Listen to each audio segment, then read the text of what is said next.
Akhirnya lama-lama gua itu diambil sampai gua titik terendah, cepet aja, nggak punya apa-apa.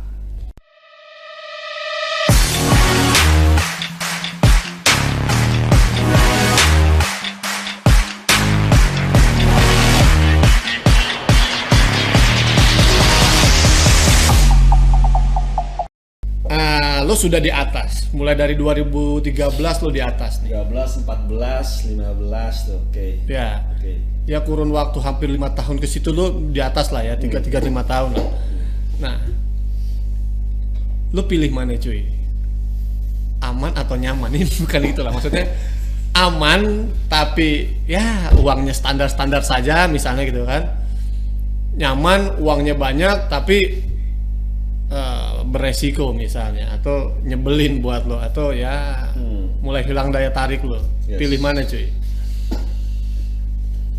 Itu dua-duanya sih gini, nyaman antara aman tuh posisi yang paling enak dua-duanya sebenarnya. Enak dua-duanya. Ya kan? Enak dua-duanya, nggak bisa dipilih sebenarnya. Cuman yang pasti tuh akan ada titik baliknya di mana kita tuh nggak harus terus-terusnya ada di atas nih. Iya.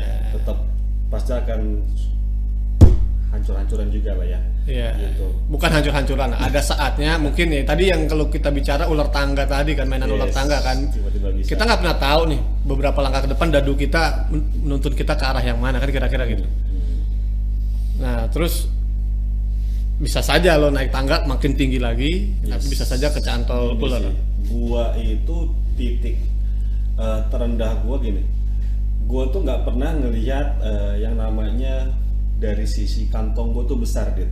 Nggak pernah kan dari dulu tuh, ya lu tau lah. Iya. Kita punya berapa sih, berapa sih gitu. Cuma tiba-tiba nih Allah nih ngasih gua breng gitu kan. Kaget dong. Iya. Pasti dong. Ya tadi dari circle lo yang di sini, Yes. kemudian lo naik, Kaget, kemudian kan kaget. selepas tahun-tahun itu lo drastis tuh. Kaget tuh gini. Gua tadinya nggak punya apa-apa, tiba-tiba segitu besar nih. Nah, Sampai gua bisa beli rumah, bisa Yeah. beli mobil kayak gitu-gitu kan. Jadi tuh gua tuh merasa jadi kayak orang yang sombong lah di sananya. oke. Jadi ngerasa orang yang sombong, jadi ngerasa orang apa nih, lu butuh apa nih, gue beli tuh, kayak gitu-gitulah. Ada kayak gitunya, ada lah ya. Ada gini sih, memang itulah manusia lah ya. Iya. Manusia tuh yang tadinya lu udah gue kasih nih, sifat sombong itu masih ada. Dan Tapi kan lu masih rajin berbagi sama temen-temen waktu itu. tetap Dit. Ya bahkan dalam arti membagi, iya, tapi manusianya gini, kesombongan itu masih ada. Oke. Bahkan nah ini gua apa ya, titik gua tuh yang paling bener-bener mungkin ditonjok kali ya sama Diingetin lah, diingetin ditonjok. lah ya, sampai waktu pas bokap gua tuh lagi sakit gitu. Wah, ini gua kalau ngomongin orang tua nih bahaya nih. Ya, emang agak melo dan agak sedih sekali nih. Gitu, Cerita jadi- ini gue ngalamin juga soalnya ini. Oh iya. Jadi Iya. memang pas bokap gua sakit lah ya. Tapi lo nggak masalah ini kita publish kan? Gak apa-apa. Ini memang salah satu ini, maksud gua jangan pernah sombong lah. Intinya oke, nilainya. Bahkan iblis pun sombong kan juga sama Tuhan kan diturunin kan. Iya, gara-gara dia sombong Sifat sebenarnya. Sombong maksudnya gitu. Nah itu gua sampai sombongnya. Jadi bokap gua itu dulu sakit lah, sakit jantung. Terus, nah ini ada satu kisah sebenarnya yang memang apa ya, gua tuh kalau ceritain ini kisah tentang almarhum bokap gua itu, gua tuh pasti akan, ya ini gua pengen nangis nih. Gitu. Oh iya, nah cuy. Ada tisu cuy. Ada cuy. Ada tisu Jadi cuy. gini, bokap gua tuh pernah ngomong sama gua. Nah, Bokap gue tuh nggak punya kendaraan, bokap gue tuh hanya punya motor. Dari dulu tuh bokap gue tuh nggak mau punya, dia tuh naik kendaraan selain punya dia. oh iya. Dia punya motor itu doang yang dia pakai. Dia nggak mau pinjam. Yang dia kendaraan kemana-mana. Iya. Sama nyokap gue tuh kalau tiap malam minggu tuh ke Monas, naik Iya, motor, romantis gitu, banget gitu lah kan. itu. Romantis banget gitu. Bahkan gue pernah punya mobil apa ya, Swift. Awal-awal dulu itu ya. Awal itu punya mobil Swift. Gue seneng banget tuh kan. Akhirnya gue coba nolak sama bokap, Pak, gue baru beli mobil nih. Wah, boleh apa aja? Ada, yuk ke depan sama gue yuk. Depan gue jujur. diliatin, dia ngiter aja tuh ke mobil gue tuh. Mobil lu diputerin tuh man itu ya. Iya, ini mobil lo bener. Iya pak, ini bener mobil lo. Iya gue bilang. Masa nggak percaya apa? Gue sama bokap kan, ya lo tau lah ya, lo gue gitu. Masa lo nggak percaya pak? Ya gaya-gaya bedeng lah. Akhirnya dibuka pintu. Ini bener mobil lo ya? Iya. Naik dong gue bilang. Tutup pintu, pulang dia. Nggak naik. Nggak naik. Gue diem kan. Gue tanya kan pas gue masuk ke dalam, Bapak mana mah? Tahu di kamar, muka gue lagi nangis men. Muka gue lagi nangis, gue bilang, ini apa yang salah? Gue bilang nih, apa gue norak sama bokap gue gitu kan? Nah, akhirnya udah tuh. Selepas itu, bokap gue sakit lah. Bokap gue sakit, tiba-tiba gue datang ke rumah, bokap sakit. Gue bilang sama bokap, Pak ke rumah sakit yuk, gue bilang gitu. Enggak, gue udah nggak sakit, enggak, ngecek aja, gue bilang.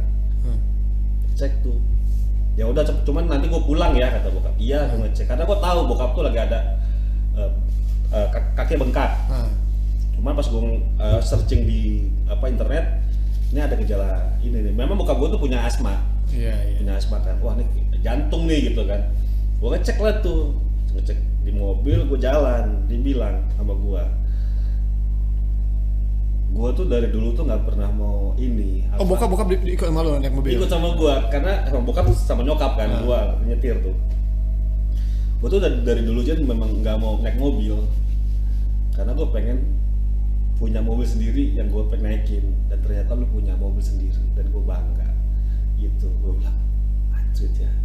Dan itu tuh sekali-kalinya dia naik mobil itu cuy? Sekali-kali itu naik mobil dan itu nggak pulang lagi ke rumah.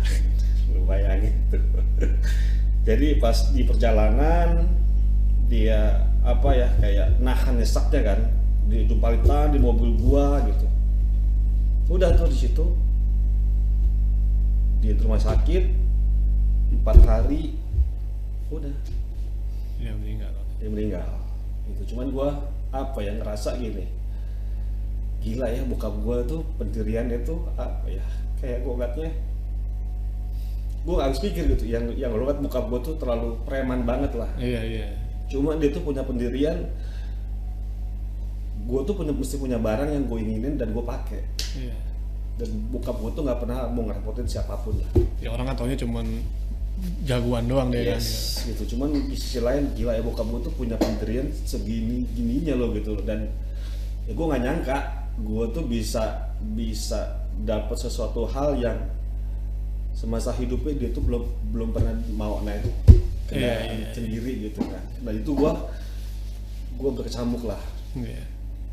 Dan di situ gue kesombongan gue liar lah gitu. Pas bokap gue meninggal, gue bilang sama om gue, pokoknya bokap gue mau dikubur di sini, gue bilang gitu kan. Ya bisa gini, berapa itu kuburan gue bayarin, sampai gue sombongnya gitu kan. Sebenarnya sombongnya itu juga karena bentuk emosional lo, sayang lo tadi itu juga sebenarnya sih. Karena gue lihat gini, bokap gue itu salah satu motivasi gue untuk bisa struggle sampai sekarang lah. Gitu, karena bokap gue tuh memang bukan orang berpendidikan gitu, cuman dia tuh pekerja keras banget, nggak mau anak-anaknya kelaparan. Dan punya pendirian yang sangat gila sih. Ya, gue nggak ngeliat dari orang siapapun sampai segitunya gue. Lo mau punya barang, lo beli sendiri dan lo pakai sendiri gitu kan, dan lo kagak mau ngerepotin siapapun gitu. Itu gue salut banget sih sama bokap gue itu. Bukan main gitu, Bang Koja gitu. Gila sih itu sih. Gitu. Jadi itulah titik sombong gue seperti itu. Akhirnya lama-lama gue itu diambil sampai gue titik terendah, cepet aja, nggak punya apa-apa. Nah, di saat lo tadi di posisi atas, tadi kan kalau dari bawah lo ke atas udah kita bahas, sudah di atas, sekarang lo kembali ada di bawah tuh gimana rasanya? Gini, nggak kaget kagetnya dalam arti gini, ya gue memang dari orang yang memang bukan punya apa-apa tadinya. Oh gitu lo menatanya. Yes, cuman di sisi yang berbeda ini ada orang yang harus gue nafkahi nih. Iya. Istriku sama anak gue, gitu dong. Jadi mau nggak mau gue harus tetap bergerak. bergerak gitu kan. Bahkan gue ada titik di mana gue kayaknya gue harus mengerti siapa yang sang pencipta gue nih gitu kan. Jadi di titik gue rendah itu gue banyak belajar dari sisi agama sebenarnya Jul tadinya gitu kan. Gila, apalagi seperti itu gue nih terlalu sudah dunia banget nih. Gue ngelihatnya akhirnya gue flashback, gue nih mati nih nggak akan pernah bawa apa-apa nih men. Gitu. Bahkan nenek gue meninggal, bokap gue meninggal, dan gue satu-satunya punya harta yang paling berharga itu ada nyokap gue sampai sekarang ini. Itu yang bikin gue harus tetap bergerak, gue harus tetap bisa, nyokap gue tuh bisa ngelihat gue itu hebat di mata dia, minimal itu doang. Itu aja motivasi lo sebenarnya. Gak ada yang lain kan. Jangan sampai nyokap gue itu ngelihat gue itu nggak punya apa-apa. Walaupun gue nggak punya apa-apa, nyokap minta apa, pasti akan gue maksimalkan. Itu pasti akan gue maksimalkan. Gitu. Lo pernah akhirnya lo pada posisi Tuhan menghendaki lo ada di bawah lagi nih, Jay, kan gitu tuh. Bahasa gue Tuhan menghendaki lah. Kemudian itu menjadi titik balik lo, macem-macem deh. Lo akhirnya coba mengenalkan diri lo lagi lewat jalur agama tadi, gitu kan. Kemudian di satu sisi kalau lu bicara diri lo, ya gue nggak ada masalah dengan persoalan gue ada di atas atau di bawah, karena sebelumnya juga gue pernah seperti ini. Tapi bedanya hari itu adalah gue sudah punya keluarga yang juga harus, dia punya hak atas apa yang harus gue kerjakan, nafkahnya dia kan, kira-kira gitu ya. Kemudian ada nyokap yang juga harus bisa melihat, yang menjadi kebanggaan lo adalah ketika dia bangga melihat lo sebagai satu hal yang bisa dibanggakan. Ya kan gitu cuy ya. Artinya dalam posisi itu kan tadi motivasi lo. Nah, bagaimana lo membangun semangat lo kemudian dan merawat kembali semangat lo sehingga lo bisa berada pada posisi sekarang ini lagi? Itu tahun 2000 sebelum Covid lah ya. 2018 atau ya 2017 atau 2018, 2019 lah. Ya 19, Covid 2020 ya. 19 ya. Jadi gua memang ada apa? Karena gini, tipe kalau gue kan sales Jo. Jadi gue ketemu temen gue memang udah yang bermain di bidangnya dia di sisi kontraktor, project-project lah. Ketemu gue sama dia, ngobrol. Disitulah gue mulai terbuka lagi tuh. Gitu. Yang tadinya gue hanya nggak punya apa-apa, cuman gue dari sisi ya udah nih gue basicnya gue sales, gue jual tinta, jual kertas, itu hanya untuk menafkahi. Yang penting dapur gua ada dulu nih, gitu kan. Cuman alhamdulillahnya ada satu sosok ini ketemu sama gua, gitu kan. Akhirnya gua join sama dia untuk set project lagi. Gitu. Inilah yang membuat lo sampai sekarang bisa akhirnya lo dipercaya lah sama teman-teman untuk jadi salah satu jadi direktur di dua nama dan lain-lain. Nggak semudah itulah. Maksud gua dalam gua prosesnya menjajaki lagi itu kerikil itu lebih tajam sebenarnya. Oh, ternyata lebih tajam. Kenapa? Ada kepercayaan atau apa? Gua itu kan kalau pas gabung sama satu company ini kan gua kan memainkan budget lah ya. Ya, anggaran misalnya. Anggaran lah semuanya di sana. Dan itu lo yang dipercayakan? Alhamdulillah gue dipercayakan di situ. Salah satunya gue dipercaya di situ untuk ngasih project apapun di situ. Dan alhamdulillahnya mungkin ya, gue bukannya agak sok gimana Jo, gue tuh mungkin lihat mereka gue amanah. Dari sisi gue dikasih budget ini, evidennya semuanya itu clear. Gue kepake sekian, dana sekian, tinggal sekian, boleh dicek evidennya ini, silakan. Dan itu nah itu jadi titik orang ini ngeliatnya ini orang amanah nih, gitu kan ya. Ya, ini bicaranya lo mampu menjaga kepercayaan lah. Bener. Cuman kan setelah pas gue join, nggak lama kan Covid Jo. Iya. Ya kan. Iya. Semua tuh udah mulai blok aja kan. Gue resign karena memang nggak ada kerjaan sama sekali. Iya. Lo nggak mau nyusahin perusahaan lah. Udah mulai jalan lagi, tiba-tiba langsung Covid. Ya Covid siapapun pasti akan kena ya. Iya. Dan nggak ada yang mau lah. Bahkan disitulah titik gue yang bener-bener nggak punya apa-apa, gue mau jalan kemana agak bingung. Jadi lo tadi sudah naik, turun, mau beranjak naik lagi, stuck. Stuck lagi. Oke. Bahkan stucknya itu lebih kejam karena gini, gue itu udah nggak dapat circle yang namanya di plotter. Iya, Iya kan? udah nggak main plotter ini Udah ya. nggak main plotter, Iya. karena gue udah ya udah nih memang bukan ranah gue. Iya. Cuman di sisi lain ini pandemi, gue harus tetap hidup nih. Iya.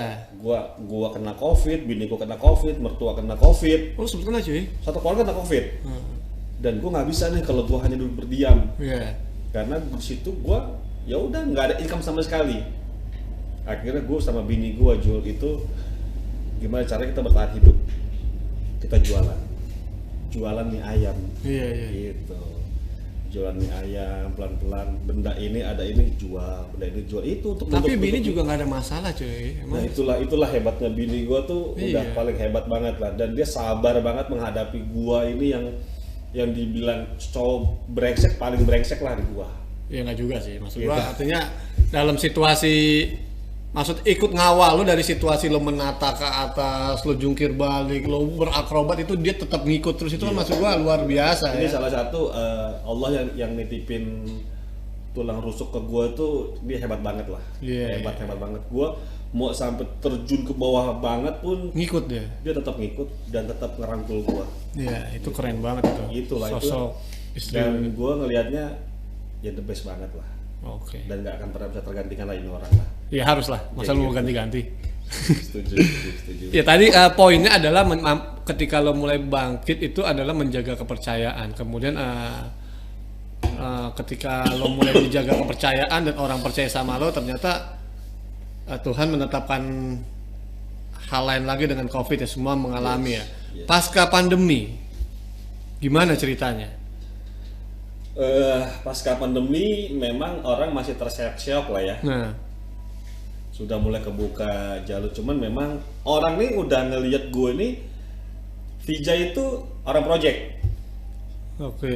Dan Itu- orang udah menganggap lo emang bisa dipercaya kan gitu. Bener, salah satunya itu, dan kedua adalah ini Vijay ini orang project. Bisa ngejalanin sebuah project. Apa yang gue kasih bisa nih anak, bisa nih apa. Jadi karena memang gue orang mau belajar, jadi apapun yang dikasih, ya insya Allah gue bisa. Walaupun gue nggak bisa kagak matengin, gue adalah orang yang memang bisa satu circle. Iya. Nah gue nggak mau itu. Iya.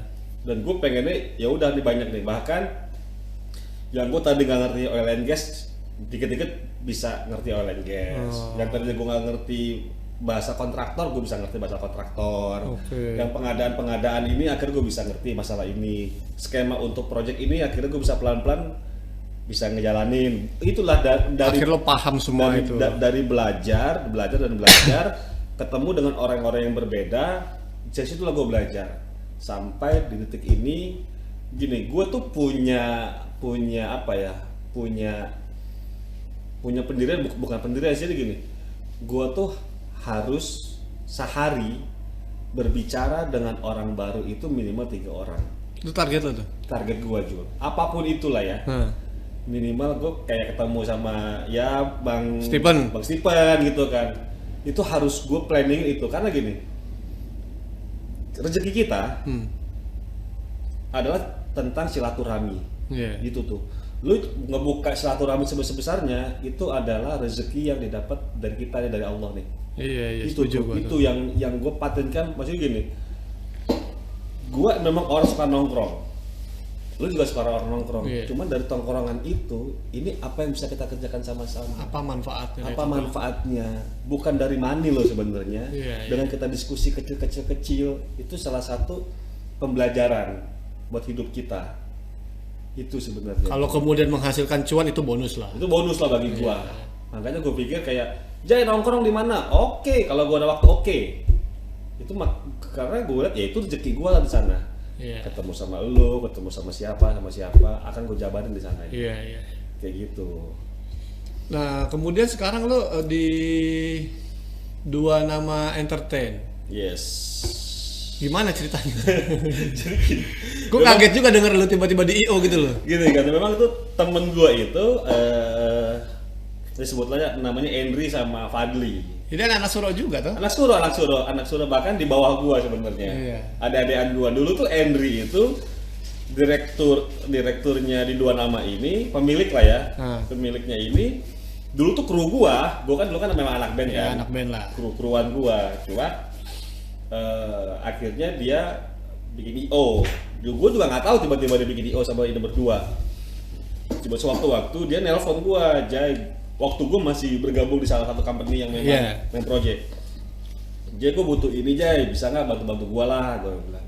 Yaudah yuk ngobrol yuk gitu kan. Ngobrol tuh dari sisi ya udah gua bantu ya. Bantunya dari sisi gua nggak terikat ya. Cuman gua agreementnya seperti ini. Apa yang bisa gua bantu sekian ya. Lu jalanin nih, nanti pengembalian seperti ini. Dan itu tanpa ada riba sama sekali karena di akadnya. Itu aja sebenarnya Jul. Akhirnya Dan berdinamika lalu dengan dia. Iya, itu dari tahun berapa tiba-tiba langsung kok lama-lama ini besar alhamdulillahnya. Alhamdulillah. Dari yang Dua Nama yang tadi hanya circle yang kecil, sekarang alhamdulillah itu Dua Nama Entertainment itu sudah jadi holding. Oh, sekarang dan holding. bahkan udah jadi PH sekarang. Kita punya studio sendiri. Bahkan SDM kita sekarang sudah hampir 20 orang gitu. Banyak ya, belum vendor-vendornya di bawah banyak kali ya. Yes. Nah, dengan memang circle-nya udah lumayan cukup luas, akhirnya gue ditawarin lah sama si Henry, Jai, yuk kita sharing aja di sini. Masuklah gue di situ sampai sekarang detik ini, gitu deh. Rencana lu gimana di Dua Nama? Plan gue sebenarnya gede sih. Jadi gini, anak-anak Dua Nama itu handle-nya hanya existing mereka aja nih, dua orang ini. Oh, kliennya sudah ada saja. Klien yang dulu memang ada, karena memang circle gue base-nya project banyak main di government, di BUMN. Nah, maksud gue dengan masuknya gue di Dua Nama ini, harapannya tuh bisa akan lebih besar lagi di sananya. Iya dong, lo harus kasih warna yang beda dong. Bener. Ya kan? Bahkan apa ya dengan komunikasi gue intens sama mereka, akhirnya ini seharusnya forecast kita yang tadi segini bisa segini nih besarnya nih. Harus berkali-kali lipat. Yes. Tapi gue sih yakin, gue optimis ketika memang dimanapun lo ditempatkan, lo tahu tempat lo itu warnanya apa dan lo bisa memberikan warna apa sehingga menjadi lebih banyak warna dan menjadi lebih besar. Gue yakin sosok lo tuh sangat mumpuni untuk hal itu, kira-kira gitu. Cuman satu saja tadi note-nya, pernah dari atas kita jungkir balik, itu kan jangan pernah terulang lagi lah. Artinya yes, hal-hal apa yang lo bilang tadi ya negatif lah bahasa umumnya, walaupun gue nggak bilang itu negatif ya, tapi itu memang hanya sekedar mengingatkan kita lah bahwasannya benar nggak pernah ada yang tahu 2 langkah ke depan kita akan jadi apa, kira-kira kan seperti itu. Yes. Nah, ini keren banget. Kemudian sekarang lo masuk ke dunia baru, dunia IO, PH ya, dari dunia plotter, dunia kontraktor, dunia apa tadi macam-macam. Sekarang di dunia IO, dan lo akan berubah lagi nih circle lo nih, ya kan gitu. Setuju. Tapi secara gaya, secara style sebenarnya kan sama saja toh. Yes. Bener nggak sih? Apa emang beda? Gini, gua tuh awam banget masalah IO sebenarnya karena memang gua bukan di sana kan. Ya lo kan artis doang, men. Tinggal tampil. Cuy, main gitu kan jamnya. Yang sekarang harus mikirin talent, rigging, QL seperti apa gitu. Yang tadi gua nggak ngerti bahasa itu. Akhirnya karena memang gua demennya di challenge, akhirnya gua belajar di sananya. Oh, ini seperti ini ternyata IO ya. Oh, seperti ini ya IO ya. Sampai harus gua dapat turun ke lapangan juga, loading pun juga mesti datang. Oh ternyata anjing ya segini besar ya gitu loh, segini ribetnya gitu loh. Bahkan sampai gila ya, ternyata di IO tuh lo nggak main-main loh men. Untuk dari sisi kerjanya, jam kerjanya lo nggak bisa diplot nih jam 8 sampai jam 5 balik ya, nggak bisa tuh men. Ya anak-anak datang jam 11 siang, lu pulangnya nggak tahu sampai jam berapa karena gini klien bahkan bisa nginep tuh ya, bahkan bisa nginep karena kan klien-klien kita kan after office hour kan datang ke kantor kita, baru ngeplan konsep bla bla semuanya. Nah itu nggak bisa. Nah itu yang memang gua tuh lihatnya ini gila nih, effortnya gila di IO. Tapi lo ready lah ya. Gua insya Allah ready di sana aja karena memang gua ya mau nggak mau harus ready. Tapi harusnya menurut gue sih emang itu passion lo men. Lo kan senang dunia hiburan. Ya karena kan dulu kan gua kan hanya sebagai ya udah gua ngeband selesai balik. Tapi masih ngeband? sekarang ngeband, cuman ngebandnya nggak terlalu yang harus tour Hobi kemana-mana. hobi saja lah. Hobi ya hobi aja sih. Masih ngepang ya. Masih ngepang. Ya lah, jangan ditinggalin yang ngepang itu. Gitu. Nah, gua kan dulu kan memang kagak mikirin itu kan. Before-nya seperti apa. Cuman pas gua liat anak-anak ini, gila ya, lu bisa kayak begini ya. Tapi sampai sekarang gue gak pernah nyangka lu bisa main drum lu cuy. Gue aja gak bisa cuy. Nah, makanya itulah gua itu lo tahu kan gua tuh orangnya demen yang di challenge kan. Iya emang. Lu bisa kerja main drum? Bisa gua, ya itu. Mau gak mau gua mesti bisa, gimana caranya ya gua nyawa studio sendiri, gedebak-gedebuk gitu maksud gua. Kayak panci. Kayak gitu sih. Iya kadang gue emang tadi cuy, kalau bicaranya ini buat siapapun yang lihat ya, kalau dulu gue bisa diskusi sama Vijay itu pembahasannya bisa gue mudah mengimbanginya dulu gitu loh. Tapi kalau sekarang gue diskusi ngobrol soal project, soal kerjaan, kadang-kadang banyak hal yang gue juga belum paham dan Vijay sangat paham, sehingga saat ini gue masih banyak belajar juga dari sosoknya Bang Vijay ini ya. Jadi lah sama-sama lah gitu lah. Enggak serius cuy, serius. Beda banget. Dulu Masa kita sih? Serius. Ini serius gua. Jadi ketika tadi lo ngobrol sebelum kita mulai ini kan ada bahasa-bahasa ini apa sih cuy?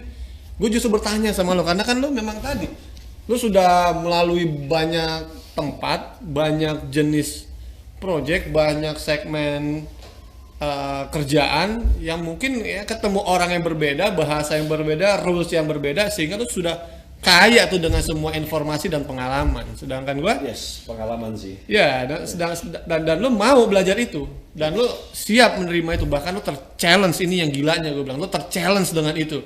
Nggak semua orang punya mental itu lo. Makanya gue seneng banget, cocok ya kalau judulnya merawat semangat ya. Cocok kali. Iya, emang ini sosok lo udah pas itu, merawat semangat. Gak ada lagi yang gue bilang yang paling cocok untuk isi ini nih, merawat semangat. Oke cuy, terakhir nih cuy ya, untuk closing statement lah. Ya untuk closing statement, gue mau dong lo kasih pesan moral ke siapapun yang nanti melihat. Apa sih pesan moral yang bisa lo berikan kepada khususnya generasi saat ini ya?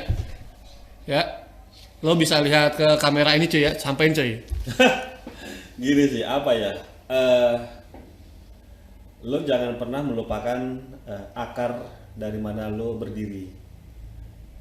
Suatu saat akar ini akan bisa kecabut, tapi lu nggak pernah tahu nih siapa yang akan mencabut akar lo ini, siapa sebenarnya. Dan satu hal, kita nggak tahu hari esok seperti apa. Jalani hari ini apa yang lu bisa, ikhtiar, satu, semangat dan tetap semangat. Itu doang sih sebenarnya. Oke, thank you banyak ya cuy ya. Sampai ketemu lagi cuy, nanti ngobrol-ngobrol berikutnya harus bisa lebih enak lagi lah ya. Siap. Ya, semoga ini bermanfaat buat semua yang nyaksin ya. Salam sukses untuk kita semua dan jangan lupa bahagia.